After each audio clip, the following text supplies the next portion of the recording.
move a little bit from finance and elections into current incidents. In Egypt, there was recently peaceful demonstrators by the youth protesting the existence of the military rule.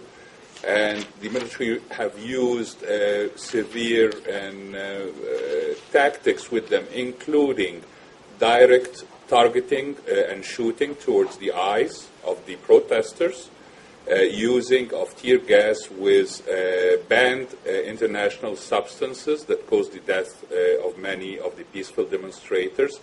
How can this violations of human rights and crime against humanity be brought to the ICC?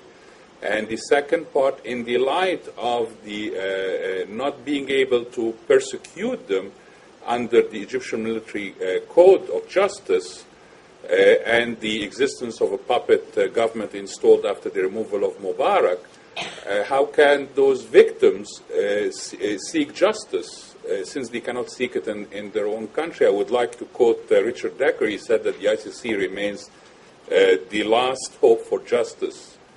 Can you answer me in that area? I'm glad to try. I'm glad to try. First, I think justice for serious human rights violations that you've sketched out is crucial. It's crucial for Egypt's transition to a society where the rule of law and human rights are respected. I think in regard to the ICC, a few questions come to mind. One, first, as the ICC is the court of last resort, that is only stepping in when the national authorities are unable or unwilling to provide justice. The first question is, what is the prospect for justice in the Egyptian system? You flagged that according to the prevailing military regulation, they are denied that. And I think that's a very important issue that could raise the level up to the ICC. The second issue, however, is whether or not these human rights violations do constitute widespread or systematic attacks on a civilian population. I'm not saying they do, I'm not saying they don't, but in terms of ICC purposes, that's an essential issue.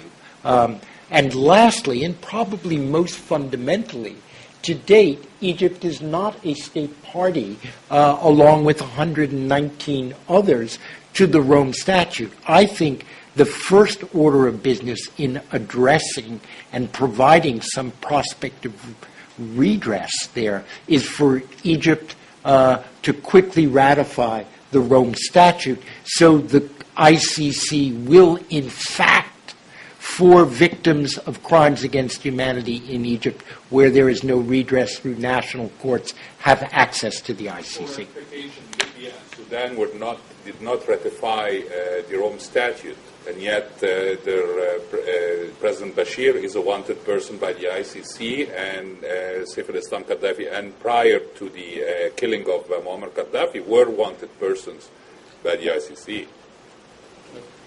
We'll take another. I should mention just briefly, though, that Nabil al-Arabi, who was the interim foreign minister of Egypt, on the basis of the Tunisian example of ratifying 4 or 5 treaties, including the Rome Statute, advocated that Egypt do the same, including the Rome Statute. He's now the Secretary General of the Arab League. So I think there will be some, hopefully, openings there that we will be working on.